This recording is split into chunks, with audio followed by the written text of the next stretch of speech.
அவருக்கு நல்ல பச்சையாக தெரியும் இந்த கூட்டணியில் அவருக்கு உடன்பாடு இல்லை, இந்த கூட்டணியில் அவர் எடப்பாடி தங்களை ஏமாற்றுவார்ன்றது அவருடைய எண்ணம், இவரோட போய் சேருவதனால பாஜக இங்கே வளராது அப்படின்றது அவர் எண்ணம், அவன் அந்த கூட்டணி சேரணுன்றதுக்காகவே அண்ணாமலை ஒதுக்கி வச்சுட்டு பண்ணாங்க அப்படின்றது அவருக்கு வருத்தம்.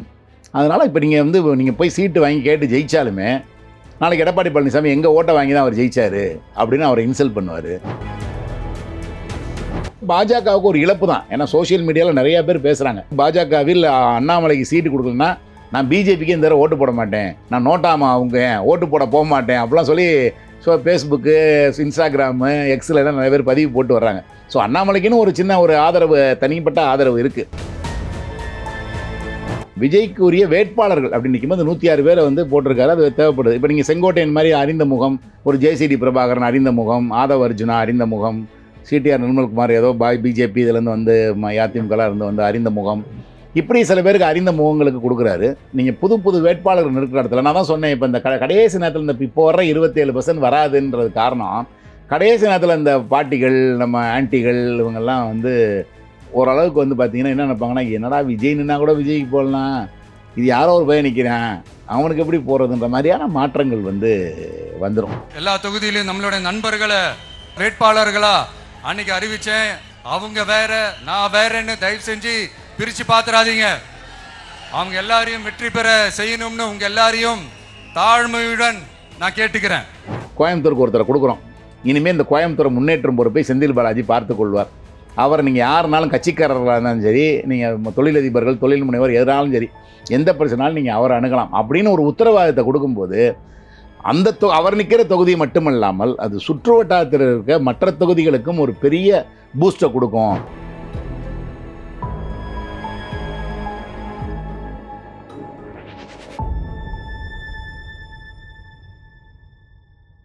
வணக்கம் சார். வணக்கம். தேர்தல் நெருங்கிடுச்சு, கருத்து கணிப்புகள்லாம் வந்திருக்கு. இந்த கருத்து கணிப்புகள்லாம் பார்த்தீங்கன்னா ஒன்று ஒரு விதமாக இருக்குது. இப்போ லோக்பால் கருத்து கணிப்பில் திமுகவுக்கு 40%க்கு மேலே ஓட்டு, 180க்கு மேலே இடங்கள் வாங்குவாங்க அப்படிங்கிற மாதிரி வந்திருக்கு. அதே இது CNN, நியூஸ் 18 கருத்து கணிப்பில் ஒரு டஃப் ஃபைட் இருக்கும், அதுவும் கிட்டத்தட்ட ஏடிஎம்கேக்கு 40%, டிஎம்கேக்கு 39% அப்படிங்கிற மாதிரி வருது. நீங்களும் கருத்து கணிப்பு பண்ணிக்கிட்டே ஆமாம், எப்படி இருக்குன்னு நினைக்கிறீங்க உங்களுக்கு? இல்லை, இது இன்றைக்கி நேற்று இல்லை, ஏற்கனவே நாங்கள் சர்வே பண்ணிவிட்டு கொடுத்துருவோம். சோசாருக்கு கருத்து கணிப்பு மேலே பொதுவாகவே ஒரு அபிப்பிராயம் கிடையாது பெருசாக. ஆனாலும் என்ன பண்ணுவார், ஒவ்வொரு எங்களை அனுப்புவார். அது ஒரு சுவாரஸ்யம்னு சொல்லுவார். எனக்கும் ஒரு சுவாரஸ்யம் தெரிஞ்சுக்கிறதுல, ரெண்டாவது வாசகர்களுக்கும் சரி இதுதான் ஜெயிக்கணும் முன்னக்கூட்டி தெரிஞ்சுக்கிறதுல எல்லாருக்குமே ஒரு ஜோசியம் மாதிரி ஒரு முன்கூட்டி தெரிஞ்சுக்கல ஒரு ஆர்வம் இருக்குது. அதனால் அது சில லட்சக்கணக்கில் செலவானாலும் பரவாயில்ல பண்ணுங்கன்னு தான் சொல்லுவார் ஒவ்வொரு தரையும். அப்படி பண்ணிவிட்டு நாங்கள் போட்டுருவோம். என்ன சார் நம்பலாம்ல அப்படிலாம் கேட்டு தான் போடுவார். போட்ட பிறகு என்ன பண்ணுவார், வேறு ஏதாவது இப்போ ஜூனியருடன், குமுத ரிப்போர்ட்டரு, நக்கீரன் அப்படின்னு ஒவ்வொரு CNN, IBN இந்த மாதிரிலாம் வரும்ல, அது நேர் எதிராக இருக்கும் எங்களுக்கு. உடனே ஃபோன் அடிச்சிடார், என்ன சார் இது இப்படி வந்திருக்கு, அது அப்படி வந்திருக்குன்னு. அப்புறம் நாங்கள் சொல்லுவோம், அது 2011 குறிப்பாக கூட்டணி அவர் தான் சேர்த்து வச்சார், விஜயகாந்த், ஜெயலலிதா அவங்கெல்லாம். அப்போ பார்த்தீங்கன்னா நாங்கள் கான்ஃபிடென்ட்டாக இந்த டீம் தான் ஜெயிக்குது, இந்த அணி தான், இந்த அலையன்ஸ் தான் ஜெயிக்குது சார், கன்ஃபார்ம்டாக ஏடிஎம்கே கவர்மெண்ட்டுன்னு சொல்கிறோம், நம்பிக்கையாக போட்டார். அதுக்கப்புறம் அவருக்கு பார்த்தீங்கன்னா அப்பப்போ அந்த கருத்து கணிப்புகள் ஏதாவது ஒன்று போடுவாங்க நெகட்டிவாக, இல்லை இழுபறியாக இருக்கும், இல்லை திமுக ஆட்சி தொடரும் அப்படிலாம் வரும். உடனே எனக்கு ஃபோன் பண்ணிடுவார். நான் சார் உறுதியாக வராது சார், நம்ம ஒரு இன்டென்ஷன் இல்லாமல் ஒவ்வொரு ஊராக கிராமமாக போய் எடுக்கிறோம் சார், ரெண்டாவது நம்ம சாம்பிள்ஸ் அதிகம் சார், அதனால் அதெல்லாம் பொய்க்காது சார், கவலைப்படாங்க சார்னு. அதனால தான் எனக்கு பேர் ஆறுதல் ஃபோன், இதையான்றத பேரையே ஃபோன்லேயே மாற்றிடுவார் அவர். ஒருத்தருக்கு பட்ட பேர் வச்சா அதை ஃபோன்லேயே ஆறுதல் ஃபோனே வச்சுருந்தார். உடனே என்ன ஆறுதல் அப்படின்னு ஒரு ஆறுதல் சொல்லுங்கள், இங்கே ஒருத்தர் வந்திருக்காரு திமுக ஆட்சி தொடருன்றாரு, இந்த ஸ்பீக்கரில் போடுறேன், எனக்கு ஒரு ஆறுதலாக 4 வார்த்தை சொல்லுங்கம்பாரு. இல்லை சார் உறுதியாக ஏடிஎம்கே கவர்மெண்ட் தான் சார் வரும் அப்படின்னு. இந்த மாதிரி இன்றைக்கி நேரத்தில் பல 10 ஆண்டுகளாக கருத்து கணிப்புகள் எப்போ இருந்து வருதோ அப்போல்லாம் மாற்று கருத்துக்கள் தான் வரும். இதை நம்ம இதோட ஒப்பிடலாம். இவங்களை யாரும் நம்ம குறைன்னு சொல்ல முடியாது. நீங்கள் அப்படி 6ன்னு எழுதிட்டு நடுவில் எழுதிட்டோம்னா நான் இங்கேருந்து பார்த்தா 6ன்னே சொல்லிட்டு இருப்பேன், நீங்கள் அங்கேருந்து பார்த்தா 9 தான் சொல்லுவீங்க. அதுக்காக நான் 9 இல்லைன்னு மறுக்கிறது சரியில்லை, ஏன்னா உங்களுக்கு அது 9 தான், அது தப்பு இல்லை. அதேமாதிரி எனக்கு இது 6 தான், நீங்கள் மறுக்க முடியாது. அது மாதிரி இதுவும் சொல்லலாம், பார்வைத்திறன் குறைபாடு உள்ளவர்கள் யானையை பார்த்த மாதிரின்னு சொல்லுவாங்க. 5 பார்வையற்றவர்கள் யானையை பார்த்த மாதிரி, யானை எப்படி இருக்குன்னு கேட்கும்போது ஒருத்தர் காலை பிடிச்சி பார்த்துட்டு இதுதான் யானை, யானை அப்படி தான் தூண் மாதிரி இருக்கும் அப்படின்னு, இன்னொருத்தர் தும்பிக்கையை மட்டும் தொட்டு பார்த்துட்டு பைப் மாதிரி இருக்கும், அவனு வாழை மட்டும் தொட்டு பார்த்துட்டு கயிறு மாதிரி இருக்கும். இந்த மாதிரி ஒரு கதை சின்ன வயசுலேருந்து நம்ம கேட்டிருப்போம். அது மாதிரி நீங்கள் சர்வே போகிறவர்கள் எங்கே பார்க்கிறார்கள், யாரை பார்க்குறாங்க, அப்படின்ற விஷயம்லாம் இருக்குது. அதில் எவ்வளோ பேரை பார்க்குறாங்க அப்படின்னு. அப்போ எடுக்கிறதுல வந்து நீங்கள் வந்து ஒன்று பெய்டு சர்வேஸ் வந்துக்கிட்டு இருக்கு, திட்டமிட்டு சர்வேக்கள் கொஞ்சம் வெளியிடப்படுகிறது, பிளான் பண்ணி பிளான்ட் பண்ணுறாங்க, அதுக்கு சிலர் பயன்படுத்துகிறாங்க, சில பேர் பணம் வாங்கிட்டு அந்த சர்வே வந்து ஒப்பிக்கிறாங்க, சில பேர் ஆர்வக்கோளாறுல அந்த கட்சியில் நல்ல பேர் வாங்க அவங்களா சர்வே பண்ணி அவங்களா ஒரு ப்ரெஸ் மீட் வச்சு அவங்களா வெளியிடுறாங்க. இந்த மாதிரிலாம் ஒரு இது இருக்குது. அதில் இந்த மாதிரி நம்ம ஒரு நிறுவனம் சார்ந்து எடுக்கும்போது நம்ம அப்படி பண்ண முடியாது. ரெண்டாவது, நமக்கு கிரெடிபிலிட்டி முக்கியம். தொடர்ந்து ஒரு தேர்தலில் பணத்தை வாங்கிட்டு ஒரு இதை சொல்லிட்டு போயிட்டோம்னா அடுத்த தேர்தலில் நம்மளை யாரும் மதிக்க மாட்டாங்கன்றது இருக்கும். அப்போ நமக்கு பதட்டம் என்ன வரும்னா, கரெக்டாக சொல்கிறதெல்லாம் பதட்டம் வரும். அதே நேரத்தில் நீங்கள் பணம் வாங்காமல் நீங்கள் போகிறது கூட எடுக்கிற சாம்பிள்ஸை தப்பான இடத்துல எடுத்தாங்கன்னு வைங்க. இப்போ உதாரணத்துக்கு ஒரு தொகுதியில் வந்து ஒரு 100 பேர் எடுக்கிறாங்கன்னு வச்சுக்கோங்க, ஒரு சாம்பிள் 100 பேர் எடுக்கிறாங்கன்னா அந்த 100 பேரையும் போய் டவுன்லேயே போய் ஆம்பளைகளாக பார்த்து எல்லாமே 50 வயசுக்காரங்களாக பார்த்து இப்படி எடுத்துகிட்டு வந்துட்டாங்கன்னா அதில் ஒரு கிளாரிட்டி வராது. அது லேடிஸ் 50 பேரை பார்க்கணும், அதில் 30 வயசுக்குள்ளே இருக்கவங்கள பார்க்கணும், அதில் சீனியர் சிட்டிசனை பார்க்கணும், அதில் கிராமப்புறங்களை பார்க்கணும், அதில் சில சமூகம் சார்ந்து சில விஷயங்கள் இருக்கும் அதை பார்க்கணும். இந்த மாதிரி அதில் பல விஷயங்கள் உள்ளீடாக இருக்கும். அந்த இதெல்லாம் எல்லாத்தையுமே நீங்கள் எடுத்து ஓரளவுக்கு பார்த்தா தான் நம்ம பண்ண முடியும். நீங்கள் அட்லீஸ்ட் நீங்கள் தொகுதி வாரியாக சொல்லாட்டி ஒரு டைரக்ஷனை நீங்கள் பிடிச்சிடலாம், இது இப்படி தான் அந்த தேர்தல் போகுன்றதை நீங்கள் பிடிச்சிட முடியும். ஆனால் அப்படி இல்லாமல் ரெண்டாவது வந்து ஒரு பர்சன்டேஜ் நாங்கள் இது துக்குளங்களை செய்யவே மாட்டோம். பார்லிமெண்ட் எலெக்ஷனில் கூட நாங்கள் சர்வே பண்ணி தொகுதி வாரியாக ரிசல்ட் போட்டிருக்கோம். அதுக்கு டைம் இருக்கும், 40 தொகுதி தான், அது ஈஸியாக பண்ணிடலாம். ஆனால் 234 தொகுதிக்கு நீங்கள் அப்படி போகணுன்னா ஓரளவுக்கு குறிப்பிட்ட அளவுக்கு சாம்பிள் எடுக்க முடியாது. எடுத்தீங்கன்னா ஒரு நாள், இப்போ பார்லிமெண்ட் எலெக்ஷனாக ஒரு நாள் ஒரு பார்லிமெண்ட்டுக்கு செலவுனா 39 நாள், 3 டீம் போனால் 13 நாளில் முடிச்சிடலாம். ஆனால் 230 நாள் அப்படி பண்ண முடியாது. அதுக்காக நீங்கள் வந்து ஒரு இதுக்கு போய் 100 எடுக்க முடியாது. அப்போ இவங்க என்ன பண்ணுறாங்கன்னா, ஒரு நாங்கள் பர்சன்டேஜ் எடுத்தால் பர்சன்டேஜ் மட்டும் போடுறோம், இவ்வளோ தான் பர்சன்டேஜ் வரும், இதை வச்சு சீட் கன்வர்ஷன் இப்படி ஆகலாம், இவர்களுக்கு கூடுதலாக போடணும்னா சொல்கிறோம். நீங்கள் இந்த பர்சன்டேஜ் எடுத்துக்க சீட்டு அதுக்கேற்ற மாதிரி இத்தனை சீட்டு இத்தனை சீட்டு நீங்கள் எல்லா தொகுதியிலையுமே 2% கூடுதலாக ஒரு அணி வாங்கிருச்சுன்னு வைங்க, அதுதானே 230 நாளையும் ஜெயிக்கும். அப்போ நீங்கள் இந்த பர்சன்டேஜ் வைஸு நீங்கள் அவர்களுக்கு ஒரு 80 சீட்டு கொடுக்க முடியாது. அதனால் அப்படி வந்து அது ரெண்டாவது, இந்த தொகுதியில் பார்த்தீங்கன்னா ஒரு தங்கம் தென்னரசு இருப்பார், அவருக்கு பயங்கர வெயிட்டேஜ் இருக்கும். அடுத்த தொகுதியில் பார்த்தீங்கன்னா ஏடிஎம்கேல ஒரு பெரிய வெயிட்டான ஆள் நின்னார்னா திடீர்னு அவர் ஜெயிக்கிறதுக்கான வாய்ப்பு வந்துடும். இப்போ அடுத்தடுத்த தொகுதியில் அந்த மாதிரி மாறுதல்கள் வர்றதுக்குலாம் வாய்ப்பு இருக்குது. அப்போ நீங்கள் இந்த தொகுதியில் எடுக்கிற சர்வே வச்சு அடுத்த தொகுதியில் இதாக ரிசல்ட்டுன்னு சொல்ல முடியாது. அதனால் வந்து சர்வேக்கள் வந்து பொய்க்கிறதுக்கு காரணம், இல்லை மாறி மாறி வர்றதுக்கு காரணம் அவருடைய சாம்பிள் சைஸு, எங்கே எடுக்கிறாங்க, எப்படி கன்வெர்ட் பண்ணுறாங்க, இது எல்லாமே உள்ளடங்கி இருக்குது. அதனால் எல்லாரையும் வந்து பெய்டு அப்படின்னு சொல்ல முடியாது. சில பேருக்கு ஆனால் தவறுதலாக பண்ணுறது, தவறுதலான முயற்சி, அப்ரோச்சு அண்டு அவங்களுடைய ஃபார்முலாஸ் வந்து தப்பாக போச்சுன்னா அது வந்து மாறுதலுக்கு உட்பட்டது. அதனால சொல்கிறேன், நான் சில சர்வேக்களை பார்த்து சிரிப்பேன், என் சர்வேக்களை பார்த்து சிரிக்கலாம். அதனால் இது வந்து இப்படி தான் சார் பார்வை. அது வந்து பார்வையற்றவர்கள் ஒரு யானையை பார்க்குற மாதிரி தான் அந்த சர்வே. முக்கியமான வேட்பாளர்கள் எடுத்துன்னு பார்த்தீங்கன்னா, இப்போ செந்தில் பாலாஜி இருக்கார், அவர் வந்து கரூரில் நிற்க வேண்டியவர், இப்போ கோவையில் போய் நிற்கிறார். வந்து அதுக்கு சிலர் என்ன சொல்கிறாங்க, கரூரில் வந்து இந்த சம்பவத்தினால பாதிப்பு இருக்குன்னு நினச்சி அங்கே போகிறாருன்னு சொல்கிறாங்க. சிலர் சொல்கிறாங்க அதிமுக கோட்டையில் போய் அவர் ஒரு வெற்றியை நாட்டுறதுக்காக அங்கே போகிறாருன்னு சொல்கிறாங்க. நீங்கள் எப்படி பார்க்குறீங்க? இல்லைங்க, நீங்கள் வந்து அவர் பயந்துக்கிட்டு போகிறாரு அப்படின்றது வந்து பெரிய அபத்தம். என்னென்னா, அவர் வந்து இப்போ வரைக்கும் பரிசு பொருட்கள் கொடுத்துக்கிட்டு கேலண்டர் கொடுத்துட்டு அந்த தொகுதியெலாம் நிற்கணும்னு சொல்லி அதை குரூம் பண்ணி அதில் வந்து எல்லா ஏற்பாடுகளும் பண்ணிக்கிட்டு இருந்தார். கோயம்புத்தூரில் என்ன தேவைன்னா, கோயம்புத்தூரில் 10 வருடமாக அதிமுகவே தொடர்ந்து ஆட்சியிலேருந்து வேலுமணியே அங்கே இருந்தார். அவருக்கு எதிராக எந்த திமுகவும் தலையெடுக்கிற சக்தி அங்கே யாரும் இல்லை, அப்படி ஒரு நிர்வாகியே அங்கே இல்லை. அதனால் எல்லாருமே அந்த தொடர்ந்து ஆட்சியில் இல்லாமல், தங்களுடைய பலத்தை காட்ட முடியாமல், தங்களுக்கு ஒரு லீடர் இல்லாமல் அப்படியே வந்து அந்த கோவை மாவட்டம் முழுக்க திமுகவுடைய கழுத தேஞ்சு கட்டருமான கதையாக ஆகிப்போச்சு. நீங்கள் எல்லா மாவட்டங்கள்லேருந்தும் அதிக எம்எல்ஏக்களை எடுத்துகிட்டு வந்து இங்கே ஸ்டாலின் ஆட்சியை அமைக்கிறார் 21. கோயம்புத்தூரில் 10க்கு 10 போயிடுச்சு. அப்போ என்ன காரணம்னா, அங்கே வந்து அதை வளர்த்தெடுப்பதற்கான ஆளே இல்லை. நீங்கள் அப்படியே விட்டிங்கன்னா அப்படியே போயிடும் அந்த மாவட்டமே.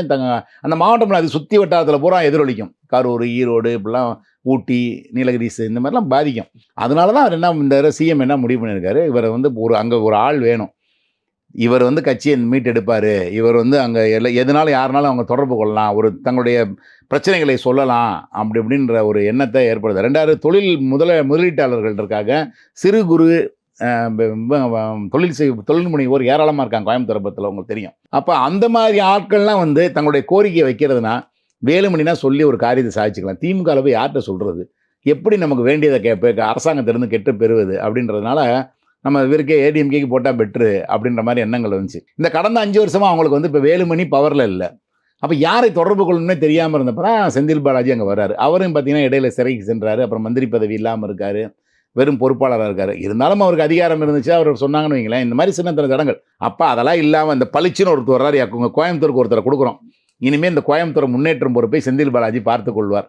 அவர் நீங்கள் யாருனாலும் கட்சிக்காரர்களாக இருந்தாலும் சரி, நீங்கள் தொழிலதிபர்கள், தொழில் முனைவர் எதுனாலும் சரி, எந்த பிரச்சனாலும் நீங்கள் அவரை அணுகலாம் அப்படின்னு ஒரு உத்தரவாதத்தை கொடுக்கும்போது, அந்த அவர் நிற்கிற தொகுதி மட்டுமல்லாமல் அது சுற்று வட்டாரத்தில் இருக்க மற்ற தொகுதிகளுக்கும் ஒரு பெரிய பூஸ்ட்டை கொடுக்கும். அது ஒரு பெரிய போலரைசேஷன் ஆகும், அங்கே பெர்செப்ஷன் மாறிடும் அப்படின்ற மாதிரியான எண்ணத்தில் தான் அந்த சீட்டு கொடுக்கப்பட்டிருக்கு. செந்தில் பாலாஜி அவருடைய மாவட்டத்தை விட்டு விரும்பி அங்கே வந்து பயந்துக்கிட்டு அங்கே போகிறவர் கிடையாது. அவர் எந்த தொழில்னாலும் ஜெயிக்கிறதுக்கு தலைகீழ அடுத்தவங்களே ஜெயிக்க வைக்கிறவர். அவர் தொகுதினா விட்டு கொடுக்க மாட்டார். அதனால் இது முதலமைச்சருடைய முயற்சி. அந்த முயற்சியில் ஏற்கனவே செந்தில் பாலாஜி அதே நீங்கள் சொன்ன அதிமுக 10 தொகுதியிலும் ஜெயிச்சிருக்கு, கோயம்புத்தூரில் ஜெயிச்சிருக்கப்ப அந்த கோயம்புத்தூரில் போய் அந்த கார்ப்பரேஷன் தேர்தலுக்கு அவர் பொறுப்பாளராக போட்டாங்க. பொறுப்பாளராக போட்ட போது நான் சர்வே பண்ணேன் அங்கே போய் கோயம்புத்தூரில் எத்தனை சீட்டு ஜெயிக்கணும். 36 சீட்டு அதிமுக பாஜக ஜெயிக்கிற மாதிரியான சீட்டுகள். வெறும் 60 to 64 சீட்டு தான் வந்து திமுகவுக்கு வாய்ப்பு இருக்குது அப்படின்ற மாதிரி சர்வே எடுத்து நான் வந்தேன். ஆனால் ரிசல்ட் வரும்போது பார்த்தீங்கன்னா அது செந்தில் பாலாஜி வெறும் சிங்கிள் டிஜிட்டில் 3 தொகுதியில் வந்து ஏடிஎம்கே நிறுத்திட்டாரு. பிஜேபிக்கு ஒரு வார்டு கூட கிடைக்கல, அவ்வளோத்தையும் அடித்து தூக்கி துவம்சம் பண்ணி கொண்டுட்டார். இன்றைக்கி என்ன ஆச்சுன்னா, அந்த கோவை மாவட்டம் பூராமே chairman, councillor, municipal chairman, township chairman, town panchayat chairman, இந்த மாதிரி அவங்களுடைய வார்டு மெம்பர்ஸு எல்லாருமே, கவுன்சிலர்ஸு, இப்படி எல்லாருமே வந்து ஒரு ஜெயிச்சு வந்ததுனால இன்றைக்கி வந்து நீங்கள் ஒரு தேர்தலுக்கு வேலை பார்க்குறதுக்கு ஒரு பெரிய டீம் இருக்குது. நீங்கள் முன்னாடி ஒருத்தர் ஒரு பதவி இல்லாமல் ஒருத்தர் இருக்கா, நம்ம கேட்கடா போய் நமக்கு என்ன பதவி இருக்குது, நமக்கு என்ன பொறுப்பு இருக்குது, நம்ம ஏன் ஒர்க் பண்ணணும் அப்படின்னு வீட்டில் படுத்து கிடப்பாங்க. இப்போ பார்த்தா ஐயோ நம்ம வந்து இது கார்ப்பரேஷன் கவுன்சிலரு, நகராட்சி கவுன்சிலரு, நம்ம வேலைக்கு இப்போ வார்டு மெம்பரு போகாமல் இருந்தால் நம்ம இதாயிரும், அசிங்கமாயிரும், எல்லாரும் தெருவுக்கு வர்றாங்க வேலை செய்கிறதுக்கு. அப்போ இப்படி ஒரு பெரிய டீம் அவர் உருவாக்கி கொடுத்தனால அங்கே வந்து இப்போ இந்த தடவை வந்து நிச்சயமாக 10க்கு 10 அதிமுக அங்கே ஜெயிப்பதற்கு வாய்ப்பு இல்லைன்ற சூழல் ஏற்பட்டிருக்கு. அதை வலுப்படுத்துவதற்கு தான் அங்கே செந்தில் பாலாஜி அங்கே களமிறக்கப்பட்டிருக்காரு. அப்போ இன்னொரு முக்கியமான வேட்பாளருங்கிறது அண்ணாமலை வந்து அண்ணாமலை வந்து அவர் தாங்க வேணான்னு சொன்ன மாதிரி தாங்க ஆரம்பத்தில் இருந்து தகவல். எனக்கு வேணும் அவரே சொல்லிட்டார், நான் நிற்க போட்டியிட விரும்பலை அப்படின்னு. அவர் கொடுத்த பொறுப்புகளே வந்து எங்கள் அப்பாவுக்கு உடம்பு சரியில்லை, என்னால் போக முடியாது அப்படின்னு சொல்லி அவர் விலகிட்டார். அவருக்கு நல்ல பச்சையாக தெரியும் இந்த கூட்டணியில் அவருக்கு உடன்பாடு இல்லை, இந்த கூட்டணியில் அவர் எடப்பாடி தங்களை ஏமாற்றுவார்ன்றது அவருடைய எண்ணம். இவரோட போய் சேருவதனால பாஜக இங்கே வளராது அப்படின்றது அவர் எண்ணம். அவன் அந்த கூட்டணி சேரணுன்றதுக்காகவே அண்ணாமலை ஒதுக்கி வச்சுட்டு பண்ணாங்க அப்படின்றது அவருக்கு வருத்தம். அதனால் இப்போ நீங்கள் போய் சீட்டு வாங்கி கேட்டு ஜெயித்தாலுமே நாளைக்கு எடப்பாடி பழனிசாமி எங்கள் ஓட்டை வாங்கி தான் அவர் ஜெயிச்சார் அப்படின்னு அவரை இன்சல்ட் பண்ணுவார். அதனால் அந்த தேர்தலை பொறுத்தளவில் நம்ம ஒதுங்கி இருந்தோம்னா இங்கே வந்து ஒரு மோசமான தோல்வியை அதிமுக பாஜக கூட்டணி சந்தித்தால் அது அவருக்கு திரும்ப அவரை தேடி வந்து இந்தாப்பா கட்சியை ஒன்றே கொடுக்குறோம், நீ ஏன் வளர்த்து கொண்டு வா, அந்த பார்லிமெண்ட் எலெக்ஷன் 3 வருஷம் இருக்குது, அதுக்குள்ளே நீ பார்த்து கொண்டு வாப்பான்னு திரும்ப பொறுப்பு தன்னை தேடி வரும் ஒரு படுதோல்வியை இந்த அணி சந்திக்கும் அப்படின்னு நினைக்கிறேன். அந்த படுதோல்வி அந்த அணி சந்திக்கும்னு அவர் நினைக்கிறப்ப அதில் எனக்கு சீட்டு கொடுன்னு சண்டை போட்டு வந்து அவர் நிற்கணும் அவசியம் இல்லை. கொடுத்தாலுமே வேணான்னு சொல்கிற அளவில் தான் அவர் இருக்கதா பார்க்குறேன். பாஜகவுக்கு ஒரு இழப்பு தான். ஏன்னா சோஷியல் மீடியாவில் நிறையா பேர் பேசுகிறாங்க, பாஜகவுக்கு வந்து பாஜகவில் அண்ணாமலைக்கு சீட்டு கொடுக்கலன்னா நான் பிஜேபிக்கு இந்த தடவை ஓட்டு போட மாட்டேன், நான் நோட்டாமா அவங்க ஓட்டு போட போக மாட்டேன் அப்படிலாம் சொல்லி ஃபேஸ்புக்கு, இன்ஸ்டாகிராமு, எக்ஸில் எல்லாம் நிறைய பேர் பதிவு போட்டு வர்றாங்க. ஸோ அண்ணாமலைக்குன்னு ஒரு சின்ன ஒரு ஆதரவு, தனிப்பட்ட ஆதரவு இருக்குது. அந்த ஆதரவாளர்கள்லாம் வந்து அவங்க ஆசைப்பட்றாங்க, அவரும் போட்டியிடணும்னு ஆசைப்பட்றாங்க. பட் அண்ணாமலையோட பெர்சனல் இது வந்து அவர் வேணான்னு தவிர்க்கிற மாதிரியான இதுதான் தோற்றத்தை தான் நமக்கு தருது. திமுக கூட்டணியில் முதல்ல பேச்சுவார்த்தையில் ஈடுபட்டு அதிக தொகுதிகளை வாங்கினது காங்கிரஸ் வந்து எப்பயுமே அப்படிதாங்க. அது ஒரு வாங்குகிற சீட்டே 9 சீட்டு வாங்கினாவே இப்போ பார்லிமெண்ட்டில் அதை 4 கட்டமாக அறிவிப்பாங்க. முதல் 2, அப்புறம் 2, அப்புறம் கடைசியில் கிராமத்தில் பழமொழி உண்டு, கொஞ்சம் ஆக்வர்டான பழமொழி, மாட்டுக்குண்டியில் விளக்கு வச்சுக்கிட்டுன்னு. நான் அந்த காலத்தில் வண்டியில் போடும்போது லாந்தர் லைட்டை வந்து மாட்டுக்கு பின்னாடி மாட்டுவாங்க, அந்த வண்டி கீழே மாட்டிக்கிட்டு, அதான் அப்படி சொல்கிறது, மாட்டுக்குண்டியில் விளக்கு வைக்கிற வரைக்கும் காத்திருப்பான், இருட்டுற வரைக்கும் காத்திருக்காது. அது மாதிரியான ஒரு பழமொழி உண்டு. அந்த மாதிரி ஒரு இது வந்து அவங்கள்ட்ட இருக்குது. நீங்கள் இன்றைக்கி நேற்று தேர்தல் இல்லை, நீங்கள் சுதாவை நீங்கள் எப்போ அறிவிச்சாங்கன்னு நீங்கள் எடுத்து கூகுள் பண்ணி பாருங்கள். மயிலாடுதுறைக்கு வேட்பாளரை இப்படி கடைசி நேரத்தில் மாணிக் தாகூர் அதுக்கு முந்தின வருஷம் எப்படி அறிவிச்சான்னு பாருங்கள். முதல் நாள் அழகி பிடிச்சிட்டு ஓடி வந்து நாமினேஷன் தாக்கல் பண்ணார். அதனால் வந்து காங்கிரஸை பொறுத்தளவில் நீங்கள் வந்து 6ஆம் தேதி கடைசி தேதின்னு சொன்னீங்கன்னா 6ஆம் தேதி காலையில் அனௌன்ஸ் பண்ணுவாங்க. நீங்கள் 7ஆம் தேதின்னு சொன்னீங்கன்னா 7ஆம் தேதி கூட அனௌன்ஸ் பண்ணுவாங்க. 3 மணிக்கு முடியுது நாமினேஷன் சொன்னீங்கன்னா 1:30 மணிக்கு கூட அனௌன்ஸ் பண்ணுவாங்க. ஸோ அது வந்து புதுசு இல்லை அவர்களுக்கு. ஏன் அதாவது கடைசி நேரங்களில் முன்னாடியே நீங்கள் கொடுத்துட்டிங்கன்னா ஒரு குரூப்பு டெல்லிக்கு போய் அங்கே சலசலப்பை உண்டு பண்ணோம், இங்கே வந்து எதிர்வினையாற்றோம், சத்தியமூர்த்தி பவனில் போய் கலாட்டா பண்ணுவாங்க, இது பண்ணுவாங்க. இந்த மாதிரி கடைசி நேரத்தில் டக்குன்னு அடிச்சு விட்டோம்னா அவங்க போய் நாமினேஷன் பண்ணி முடிஞ்சிடும் வந்தது பெரிய கலவரம் வராது, இது ஒரு சர்ச்சை ஆகாது அப்படின்னு நினைக்கிறாங்களா என்னன்னு தெரில. அதனால் வந்து அது தொடர்ந்து அப்படி தான் பண்ணுறாங்க. அதனால் காங்கிரஸை பொறுத்தளவில் அது ஒரு புதுசு இல்லை. ஆனால் இப்படி கடைசி நேரத்தில் அறிவிக்கிறது வந்து வெற்றி வாய்ப்பு ஏதாவது வகையில் பாதிக்க வாய்ப்பு இருக்கா? இல்லையே, நீங்கள் அதுக்கப்புறம் தான் நம்ம பிரச்சாரத்துக்கு போகிறாங்க. நீங்கள் இன்றைக்கே அறிவிச்சாலும் நிறைய பேர் போகல, நான் பார்த்துட்டு தான் இருக்கேன். நிறைய பேரை வேட்பாளர்கள் அறிவித்த பிறகும் யாரும் தொகுதிக்குள்ளே போகல. என்ன காரணம்னா, நீங்கள் தொகுதிக்குள்ள நுழைஞ்சிட்டிங்கன்னா அன்னையிலேருந்து செலவு ஆரம்பிச்சிடும். டெய்லி இத்தனை லட்சத்தை எடுத்து வைக்கணும். ஏன்னா நீங்கள் பிரச்சாரத்துக்கு போகிறீங்கன்னா ஒரு பெரிய குரூப்பை கூட கூப்பிட்டு போகணும். இந்த ஊரில் கோயில் இப்போ மராமத்து இல்லாமல் இருக்கும்பா, அந்த கோயிலுக்கு ஒரு டொனேஷனை போடணும். இந்த எங்கள் வீட்டுக்காரர் படுத்த படுக்கையாருக்கு ஆப்ரேஷன் வழி இல்லைம்பாங்க, அங்கே ஒரு டொனேஷனை போடணும். அங்கங்கே தலைக்கட்டுன்னு சொல்லி ஜாதி ரீதியான தலைக்கட்டுகள் இருக்கும், அங்கே போய் பணம் கொடுக்கணும். ஜாதி சங்கங்கள் வரும், அந்த சங்கங்களுக்கு பூரா டொனேஷன் ஏதாவது கொடுக்கணும். அப்புறம் கூட்டணி கட்சிக்காரங்கன்னு சொல்லி அவங்க பூரா வந்து நாங்கள் உங்களை ஆதரித்து வேலை செய்கிறோம், அங்கே 50 பேர் போட்டிருக்கோம், இங்கே 100 பேர் போட்டிருக்கோம்னு சொல்லி ஒரு சீன் போடுறதுக்கு ஒரு கூட்டம் வரும். அந்த கூட்டத்துக்கு ஏதோ அவங்க திருப்திப்படுற மாதிரி செய்யலனாலும் அதுக்கு ஒரு அமௌண்ட் எடுத்து கொடுக்கணும். குட்டி குட்டி சர்ச்சைகள், நாங்கள் கிறிஸ்தவ கட்சி, நாங்கள் முஸ்லீம் கட்சி, நாங்கள் இந்த ஜாதி கட்சி, அந்த ஜாதி கட்சி அப்படின்னு கூட்டங்கள் வரும். இது எல்லாத்துக்கும் பண்ணால் ஒவ்வொரு நாள் நீங்கள் ஒரு மூட்டையை அவுத்துக்கிட்டே இருக்கணும். அதனால் நிறைய பேர் என்ன பண்ணுறாங்க, வேட்புமனு தாக்கல் முடிஞ்சு ஃபைனல் ஆகுது பாருங்கள், அதுக்கப்புறம் உள்ளே போய் ஒரு 15 நாள் பார்த்தா போதும் அப்படின்னு சொல்லி நீங்கள் அநேகமாக ஒரு 8ஆம் தேதிக்கு மேலே தான் உள்ளே போவாங்க. 8 to 21 அந்த 13 நாள் தான், 13 நாள் 14 நாள் 2 வாரம் அதுதான் பண்ணுறாங்க. நிறைய பேர் இங்கேயே சுற்றிக்கிட்டு இருக்காங்க, சீட்டு வாங்கினவங்கலாம் இன்னும் தொகுதிக்கு போகாமல் சில பேர் சென்னையில். அதனால் வந்து இது வந்து தாமதமாலாம் இருக்காது. வேட்புமனு தாக்கல் முடிஞ்சு அதுக்கப்புறம் தான் இறுதி பட்டியல் அவங்க ஒட்டின பிறகு தான் நீங்கள் வந்து ஒரு தேர்தல் முழுமடை அடையுதுன்னு அர்த்தம். நீங்கள் அதுக்கு இடையில ஏதாவது போச்சுன்னா நீங்கள் பண்ண செலவு பூரா வேஸ்ட்டாக போயிடும். ஒருவேளை நீங்கள் வேட்பாளராக தேர்வு ஆகலைன்னு வைங்க, அவங்க தள்ளுபடி ஆயிடுச்சு, இதாகிடுச்சு, இல்லை ஏதாவது வேறு ஏதாவது பிரச்சனை, இல்லை தலைமையே ஒருத்தரை மாற்றுது அப்படின்னா போய் நீங்கள் உழைச்சது வீணாக போயிடும். அதனால் வந்து கடைசி நேரம் வரை காத்திருந்து அதுக்கப்புறம் பிரச்சாரத்தை ஆரம்பிப்பது தான் வழக்கம். அதனால் அது ஒரு பெரிய தாமதமாக இருக்காது. அது மாதிரி மதுரையில் பார்த்தீங்கன்னா பிடிஆர் எதிர்த்து இயக்குனர் சுந்தர் சியை வந்து அதிமுக சார்பில் இறக்கியிருக்காங்க. வந்து எப்படி பார்க்குறீங்க? இல்லை, அங்கே வந்து மத்திய தொகுதிக்கு அதிமுகவுக்கு எப்பயுமே வேட்பாளரே கிடையாதுங்க. தொடர்ந்து நீங்கள் பார்த்தீங்கன்னா அந்த தொகுதியில் வந்து நிறைய திமுக தான் ஜெயிச்சுட்டே வருது. இவர்கள் அந்த தொகுதியில் வந்து யாரையும் குரூம் பண்ணி வளர்க்குறக்கையே விட்டுட்டாங்க. இல்லாமல் ஒவ்வொருவரையும் பார்த்தீங்கன்னா ஏதாவது கூட்டணி கட்சி கொடுத்துடுது. போனதெல்லாம் ஒரு கூட்டணி கட்சி கொடுத்து அந்த வேட்பாளர் வந்து பிரச்சாரம் பண்ணாரானே தெரில. மற்ற தொகுதியெலாம் திமுக பணம் கொடுத்துச்சு, அந்த தொகுதியில் பணமும் கொடுக்கல. பிடிஆர் ஈஸியாக ஜெயிச்சு வந்துட்டார். பிடிஆர் பழனிவேல் வந்து ஈஸியாக ஜெயிச்சு வந்துட்டார். அதனால் அப்படி தொகுதியில் இந்த முறையும் வந்து அதுக்கு ஆளே இல்லை. அதுக்காக தான் மன்னனை சேர்த்துருக்காங்க, பிஎம் மன்னன் அழகிரிட்ட இருந்தவரை, அவர் அங்கே இறக்குவாங்க அப்படின்லாம் பேசப்பட்டது. இல்லை வழக்கம் போல் கூட்டணி கட்சி கொடுத்துருவாங்க, நாங்கள் அதே மாதிரி கூட்டணி கட்சி கொடுத்துட்டாங்க. கூட்டணி கட்சி கொடுத்து சுந்தர் சியை களம் இறக்கியிருக்காங்க. சமூக ரீதியாக புதிய நீதி கட்சி, அவர் ஒரு சமூக ரீதியான கட்சி, அவர் அந்த சமூகத்தை சேர்ந்தவரே கொடுத்துருக்காங்க. பிடிஆர் பழனிவேல் என்ன இப்போ சமூகமோ அந்த சமூகத்தை சேர்ந்தவராக கொடுத்துருக்காங்க. ஸோ அந்த விதத்தில் வந்து அங்கே ஒரு சினிமா பாப்புலாரிட்டி அப்படின்றது கொஞ்சம் இருக்க தான் செய்யும். சுந்தர் சிக்கு வந்து குஷ்பு வந்து பிரச்சாரம் பண்ணுவாங்க. ஸோ மற்ற தொகுதிகள் நான் சொன்னேன்ல அதிமுக பெரும் பின்னடைவை சந்திக்கும்னு, அந்த பின்னடைவு இருக்காது இங்கே. ரெண்டாவது இப்போ பிடிஆருக்கு பழனிவேல் சார்பில் வாக்குக்கு பணம் கொடுக்காமல் இருந்து ஒருவேளை இவர் வாக்குக்கு பணம் கொடுக்குறாரு அப்படின்னா அது சில செக்டார் சின்ன சின்ன விஷயங்களில் ஒரு செக்டாரில் என்னைய பொறுத்தவரை பணம் வந்து பொது தேர்தலில் பெரிய அளவில் ஒர்க் பண்ணாது. இருந்தாலும் சின்ன சின்ன மாற்றங்களையும் நான் சொன்னேன்ல, அந்த பணம் வாங்கினக்காக பயப்படுற ஒரு கூட்டம்னு கொஞ்சோண்டு இருக்காங்க, கொஞ்சம் பேர். அவருடைய வாக்குகள் கொஞ்சம் மாறும். அந்த மாதிரி பண்ணுறதுக்கு வேணால் விஜய் வாக்கு என்ன பிரிக்க போகிறாரு, இதெல்லாம் சேர்ந்து இதெல்லாம் இந்த இஃப் அண்ட் பட்ஸ் எல்லாம் பார்க்கணும். பார்த்த பிறகு தான் அது தெரியும். அது ரெண்டாவது இன்னும் பிரச்சாரத்துக்குலாம் போய் அங்கே நின்று சர்வே பண்ணல. அங்கே போய் பார்த்தோன்னா ஓரளவுக்கு ஜட்ஜி பண்ண முடியும்.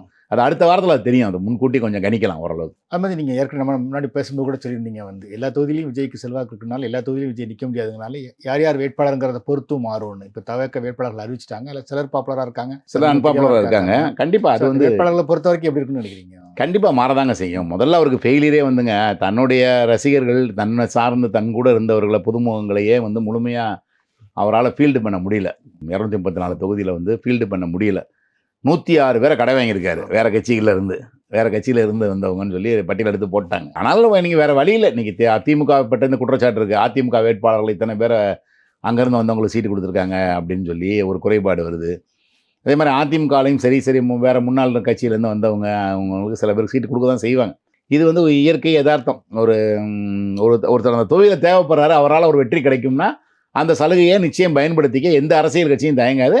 இவர் புதுசாக வந்தவர், இவருக்கு அனுபவம் இல்லாத இளைஞர்களுக்கு கொடுத்து பணம் செலவு பண்ணணும். அதுக்கு ஆள் இல்லாதப்ப நீங்கள் எல்லாத்தையும் கொடுத்து சீமானுக்கு வந்து நம்ம இந்த வெற்றி பெறுகிறோமோ இல்லையோ ஃபீல்டு பண்ணி வாக்கு அறுவடை செய்யணும், தன்னோட இருப்பை உணர்த்தணும், அது படிப்படியாக அந்த கட்சி வளரட்டும் அப்படின்ற ஒரு லாங் டேர்ம் சிந்தனையில். பனைமரத்தை போட்டவன் தாத்தா தான் சாப்பிடுவார், தாத்தா கூட சாப்பிட முடியாது, போட்டோன்னா நம்ம தாத்தாவானாலும் சாப்பிட முடியாது, நம்ம பேரை தான் சாப்பிடுவான்னு சொல்லுவார்.